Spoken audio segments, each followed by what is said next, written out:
Sir ఇప్పటి వరకు మరి ఇరు వర్గాలు కూడా వాదోపవాదాలను పూర్తయిన తర్వాత మరి ఇప్పుడైతే ప్రస్తుతం మరి 30వ తారీఖు వరకు కేటీఆర్ గారిని అరెస్ట్ చేయవద్దు అని మరి న్యాయమూర్తి గారు అయితే తీర్పునిచ్చినట్టుగా తెలుస్తుంది. దీనిపైన మీరు దీనిపై తాత్కాలిక విరమణ, ఎందుకంటే ఇన్వెస్టిగేషన్ ఇంకా వాళ్ళ తరపున అడ్వకేట్ ఏమన్నారంటే దీంట్లో ఎఫ్ఐఆర్ చేసి అంటే లాంగ్ గ్యాప్ ఉంది కాబట్టి దానికి ఎఫ్ఐఆర్కు అండ్ అరెస్ట్కు మధ్యలో అంటే అరెస్ట్ అనేది వర్డ్ ఎక్కడ యూజ్ చేయలేదు. అరెస్ట్ చేస్తారని చెప్పి కూడా ఏసీపీ వాళ్ళు కానీ లేకుంటే ఇంకా గవర్నమెంట్ తరపున కూడా ఎక్కడ కూడా రాలేదు, నోటీస్ ఇవ్వలేదు.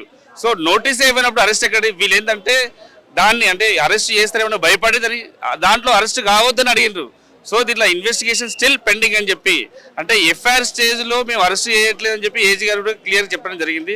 సో దీని ఏంటంటే ఈ వాయిదాను 27కు వాయిదా వేసారు. అరెస్ట్ అనేది 30 తారీఖు వరకు చూపించని చెప్పింది తాత్కాలికంగా మాత్రమే, ఎందుకంటే ఇన్వెస్టిగేషన్ స్టిల్ అంటే గోయింగ్ ఆన్. ఎందుకంటే వాళ్ళు చేసే ప్రొసీజర్ ఏదైతే ఉంటుందో ఆ ప్రొసీజర్ నడుస్తూ ఉంటుంది. సో ఆ ప్రొసీజర్ ప్రకారమే వాళ్ళు ఏసీపీ వాళ్ళు చేస్తారు, కానీ దానికి అరెస్టులు అని చెప్పి ఒక వర్డ్ ఎక్కడ రాలేదు. అదే సార్, మరి ఇప్పటి వరకు అయితే మరి ఎందుకంటే అసెంబ్లీలో కూడా ఈ కేసు తరఫున ఖచ్చితంగా కూడా మాట్లాడాలి, చర్చించాలి అని మరి సీఎం రేవంత్ రెడ్డి గారిని కూడా కోరడం జరిగింది బీఆర్ఎస్ నేతలైతే. అక్కడ కూడా ఎలాంటి స్పందన లేదు. అంటే ఇది కుట్రపూరితంగా వేసిన కేసు అని చెప్పేసి బీఆర్ఎస్ నేతలు అంటున్నారు. దానికి ఏం చెప్తున్నారు? ఇది కోర్టు పరిధిలో మరియు పోలీస్ స్టేషన్ ఇన్వెస్టిగేషన్లు ఉన్నప్పుడు అసెంబ్లీలో ఈ విషయం అంటే ఒక కేసు ఇన్వెస్టిగేషన్ జరుగుతున్నప్పుడు గవర్నమెంట్ అసెంబ్లీలో మాట్లాడడానికి కాదు, ఇది అసెంబ్లీలో మాట్లాడవచ్చు, కానీ ఒక ఇన్వెస్టిగేషన్ ప్రాసెస్లో ఉన్నప్పుడు ఇది వేరే రకంగా అంటే ఒక రకంగా మాట్లాడదు కాబట్టి అక్కడ మాట్లాడొద్దనే ఉద్దేశం కొద్ది డైవర్ట్ చేయడం జరిగింది. అంతేగాని మాట్లాడడం కాదు. ఇప్పుడు ఆల్రెడీ అంటే ఇన్వెస్టిగేషన్ నడుస్తుంది, ఏసీపీ వాళ్ళు ప్రాపర్ ఇన్వెస్టిగేషన్ చేస్తున్నప్పుడు వేరే దగ్గర మాట్లాడలేరు కదా. పొలిటికల్ దాంట్లో మోటివ్ ఉన్నది అది కాదు కదా. సో ఇన్వెస్టిగేషన్ ఒక క్రైమ్ ఉన్నది కాబట్టి ఆ క్రైమ్ మోటివ్తో ఇన్వెస్టిగేషన్ చేస్తున్నారు. సో దీంట్లో ఇప్పుడే తెలిసింది ఈడీ వాళ్ళు కూడా ఎంటర్ అయ్యారు. ఈడీ వాళ్ళు కూడా దానికి సంబంధించిన వివరాలు అడుగుతున్నారు. అంటే ఈ కేసుకి సంబంధించి కూడా ఇటు కేటీఆర్ న్యాయవాది కావచ్చు, అట్లాగే ఇటు ప్రభుత్వ న్యాయవాది కావచ్చు, ఎలాంటి వాదనలు జరిగాయి? ప్రభుత్వం తరపున ఎట్లా అంటే ఇన్వెస్టిగేషన్ కంప్లీట్ కాలేదు. సో ఇన్వెస్టిగేషన్ ఇప్పుడే నడుస్తుంది కాబట్టి ఈ అక్యూజ్డ్ ఏమన్నా అయితే ఎవరున్నారో ఆయనే కోఆపరేట్ చేయాలి. ఎందుకంటే ఇది at the time of election అంటే ఎలక్షన్ కోడ్లో ఉన్న టైంలో అది ఫండ్ ట్రాన్స్ఫర్ అయింది. ఆ ఫండ్ ట్రాన్స్ఫర్ అయిన తర్వాత దాని గురించి ఇన్వెస్టిగేషన్ చేయమంటారు, అంతేగాని ఇది వేరే రకంగా చేద్దామనే ఉద్దేశం కాదు. ఎందుకంటే ఇన్వెస్టిగేషన్లో భాగంగా వాళ్ళు ఫండ్ ట్రాన్స్ఫర్ అంటే ఎలక్షన్ కమిషన్ పర్మిషన్ తీసుకోవాలి. మెయిన్లీ ఏంటంటే ఇక్కడ ఎలక్షన్ కమిషన్ పర్మిషన్ తీసుకోవాలి. ఆ పర్మిషన్ తీసుకోకపోవడం వల్ల వాళ్ళ ఇన్వెస్టిగేషన్ నడుస్తుంది. సో దీన్ని ఇంకా కొన్ని రోజులు డ్రాగన్ చేయాలని చెప్పి వాళ్ళు అడిగారు, అంటే అక్యూజర్ తరపున న్యాయవాది అడగడం జరిగింది. కానీ ఇప్పుడు చూసుకున్నట్లయితే రాత్రి కేటీఆర్ గారు లైవ్ లో ఏదైతే ప్రెస్ మీట్ లో సాక్ష్యాలు సబ్మిట్ చేశారో అవే సాక్ష్యాలు కూడా ఇక్కడ కోర్టులో సబ్మిట్ చేశారు అని తెలుస్తుంది. అవి ఆధారంగానే వాదించారు అని చెప్పేసి అంటే అదే సాక్ష్యం అనుకుంటే అది అంతా ఇన్వెస్టిగేషన్ తెలుస్తుందండి. ఇప్పుడు అంటే గతంలో కూడా ఆయనకి ఏం తెలుసు, ఒక రేవంత్ రెడ్డి గారు ఒక ముఖ్యమంత్రి పెట్టుకుని ఆయనకి ఏం తెలుసు అని చెప్పారు. చెప్పిన తర్వాత ఈ 55 కోట్లు కాదు 700 కోట్ల లాభం వచ్చిందని చెప్పారు. ఈ లాభాలు ఎక్కడైనా చూపించారా? వాళ్ళు చూపించలేదు కదా.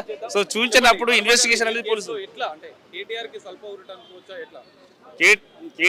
గారికి స్వల్ప ఊరట కాదండి. దీంట్లో ఇన్వెస్టిగేషన్ అంటే ఇది గవర్నమెంట్ కు ఫేవర్ అనుకోవచ్చు. ఎందుకంటే టైం కూడా ఇచ్చారు. అంటే ఇక్కడ అరెస్ట్ చేస్తారు, అరెస్ట్ చేయరు అని చెప్పి ఒక వర్డ్ అయితే ఇక్కడ లేదు. సో ఏంటంటే స్వల్ప ఊరట కంటే ఇది 27th వరకు కేసు వాయిదా వేసారు. 30 తారీఖు వరకు అరెస్ట్ చేయవద్దన్నారు. అంటే ఇక్కడ అరెస్ట్ అనే వర్డు అనేది ఈ ఇన్వెస్టిగేషన్ లో ఎక్కడ కూడా ఏసీపీ వాళ్ళు చెప్పింది లేదు, చేసింది లేదు. వాళ్ళు ఏంటంటే ఏదో ఆవేశపడి వచ్చి అడిగింది చెప్తే దానికి ఏం అది లేదు. సో అరెస్ట్ చేస్తారన్న వర్డ్ ఎక్కడ వాళ్ళలేదు వాళ్ళు. అదండి. అంటే ప్రధానంగా గవర్నర్ అనుమతి పత్రాన్ని కూడా న్యాయమూర్తి అబ్జర్వ్ చేశారు. అంటే ఇన్వెస్టిగేషన్ లో భాగంగా ఒక ఐఏఎస్ ఆఫీసర్ లెవెల్ వ్యక్తి ఉన్నారు కాబట్టి ఆయన కోసం స్పెషల్ పర్మిషన్, ఒక మాజీ మంత్రి కాబట్టి స్పెషల్ పర్మిషన్ కోసం గవర్నర్ గారిని కోరడం జరిగింది. ఆ గవర్నర్ అంటే ఆయన యొక్క నిర్ణయం ఇవ్వడానికి టైం పట్టింది. సో ఆ టైంలో భాగంగా నిర్ణయం ఇవ్వగానే సిఎస్ గారు కంప్లైంట్ ఇచ్చారు. అంతా హుటాహుటినే జరుగుతుంది. ఎందుకంటే అంటే ప్రాసెస్లో జరుగుతుంది ఇదంతా. సో ఇదంతా ఈ 27th వరకు ఈ నోటీస్ ఇవ్వడము లేకపోతే ఏం జరుగుతుంది అంటే ఆయనకు స్వల్పకాలిక ఊరట అంటుంది, కానీ ఊరట కాదండి. ఇన్వెస్టిగేషన్లు పార్ట్ ఆఫ్ ఇన్వెస్టిగేషన్ విచారణ కొనసాగిస్తూనే ఉంటుంది. రేపు ఏమైనా అంటే 10 days తర్వాత ఏమైనా జరగవచ్చు.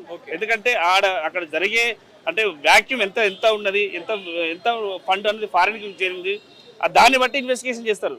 సో ఆ ఇన్వెస్టిగేషన్ లో ఒకవేళ ఆయన తప్పు అంటే డెఫినెట్ అరెస్ట్ చేసే అవకాశం ఉంటుంది. ప్రధానంగా చెల్లింపుల విషయంలో కూడా కేటీఆర్ అనుమతితోనే ఈ చెల్లింపులు జరిగాయి. 55 కోట్ల రూపాయలు విదేశీ సంస్థలకు అంటే బదలాయించారు. హెచ్ఎండి అకౌంట్ నుంచి కూడా ఆ అంశాన్ని కూడా ఏజీ కోర్టుకు నివేదించారు. దాన్ని ఎట్లా? అది క్లియర్ గా కేటీఆర్ గారు ఒప్పుకున్నారు. ఎందుకంటే బదలాయించినాము ఏదో టైమ్ ఆఫ్ ఎలక్షన్ టైంలో ఆ మూమెంట్ ఉంది. ఆ ఎలక్షన్ మేము హడావిడిగా చేసినాము, నెక్స్ట్ రాబోయే గవర్నమెంట్ మాదే అని చెప్పి ఆయనే అడ్మిట్ గా మీడియా పరంగా ఒప్పుకున్నాడు. ఆయన ఒప్పుకున్నప్పుడు ఇట్ సెల్ఫ్ రాంగ్ కదా అది. ఎందుకంటే మీడియా ఉన్నప్పుడు ఒక అంటే వాళ్ళు ఎలక్షన్ కమిషన్ కు ఒక పర్మిషన్ తీసుకోవాల్సి వస్తుంది, ఎలక్షన్ కమిషన్ చెప్పాల్సి వస్తుంది. ఎక్కడ కూడా ఆయన దాన్ని హైడ్ చేసిండు.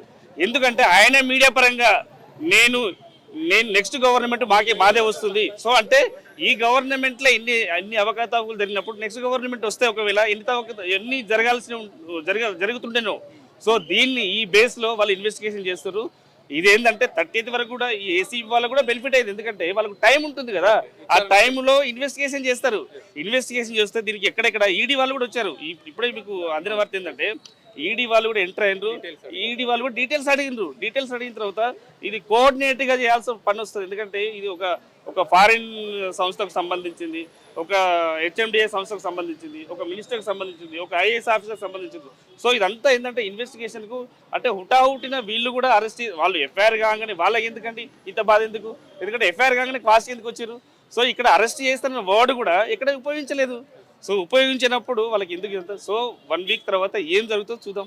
సార్ ఒక విషయం సార్, ఇప్పుడు ఒకవేళ గనక మళ్ళీ 27వ తారీఖు మళ్ళీ వాయిదా వేశారు కాబట్టి 30వ తారీఖు తర్వాత కూడా నేరం రుజువు అయితే ఎలాంటి శిక్షలు వర్తిస్తాయి? ఇక్కడ నేరం రుజువు కావడానికి కాదండి, ఇన్వెస్టిగేషన్లో వాళ్ళు ఒకవేళ ఇన్వెస్టిగేషన్లో పార్ట్ ఆఫ్ ఇన్వెస్టిగేషన్లో వాళ్ళకు ఒకవేళ వీళ్ళకు అమౌంట్ ట్రాన్స్ఫర్ అయ్యింది, చీటింగ్ జరిగింది, ఒకవేళ మనీ ల్యాండ్ జరిగిందని చెప్తే వాళ్ళు అంటే ఏం జరుగుతుంది అంటే ఇన్వెస్టిగేషన్ బట్టి ఉంటుంది. ఏసీ వాళ్ళు ఏ నిర్ణయం తీసుకుంటే దాని ప్రకారం ఉంటుంది.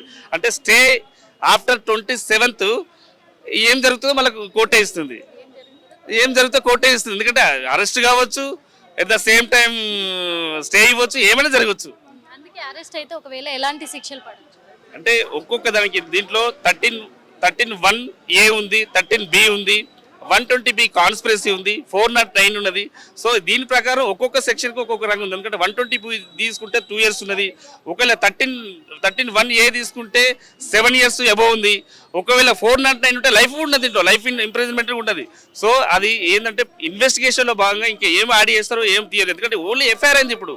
సో ఎఫ్ఐఆర్ అయిన తర్వాత లేకపోతే ఫైనల్ రిపోర్టు వాళ్ళు రిపోర్ట్ తయారు చేయాల్సి వస్తుంది. ఆ రిపోర్టుని బట్టి వాళ్ళు చేయాల్సి జరుగుతుంది. Thank you so much sir.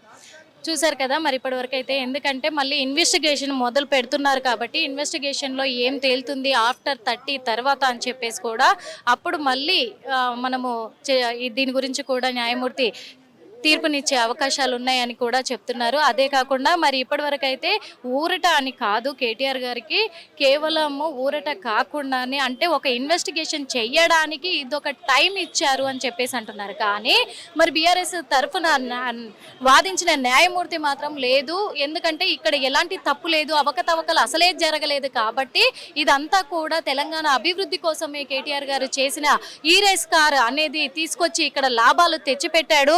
అందుకు దీని మీద ఎలాగైనా కుట్రపూరితంగా మరి ఎందుకంటే ఇప్పుడు ప్రభుత్వం తరఫునే ఇది అనేది క్యాన్సిల్ అయింది, ఈ రేస్ కార్ మళ్ళీ వాళ్ళు వచ్చి కూడా క్యాన్సిల్ చేసుకోవడం జరిగింది. ఇది ఎక్కడ బయటపడిపోద్దో గవర్నమెంట్ తప్పిదం జరిగిపోయిందని ఈ తప్పిదం తెలిసిపోతుంది అని చెప్పేసి కూడా మరి కేటీఆర్ గారి పైన కుట్రపూరితంగానే ఈ నేరాన్ని మోపి వాళ్ళు కేసును పెట్టడం జరిగింది అని చెప్పేసి కూడా క్లియర్ కట్ గా మనకు అర్థమవుతుంది. కానీ ఏది ఏమైనప్పటికీ మరి 27వ తారీఖుకి వాయిదా పడింది కాబట్టి అప్పుడు మళ్ళీ ఎలాంటి తీర్పు రాబోతుంది అని అందరు కూడా వేచి చూడాల్సిందే తెలంగాణ రాష్ట్రం యావత్తు కూడా. ఎందుకంటే బీఆర్ఎస్ నేతలు ముఖ్యంగా ఎదురు చూస్తున్నారు కాబట్టి ఏం జరగబోతుంది, కేటీఆర్ గారు అరెస్ట్ అవ్వబోతున్నారా లేకపోతే మళ్ళీ తిరిగి రేవంత్ రెడ్డి గారిపైనే సీఎం రేవంత్ రెడ్డి గారిపైన కేసు నమోదు కాబోతుందా అనేది కూడా మనం వేచి చూడాల్సి ఉంది. కెమెరామెన్ ఫిరోజ్ తో నిర్మల, హిట్ టీవీ.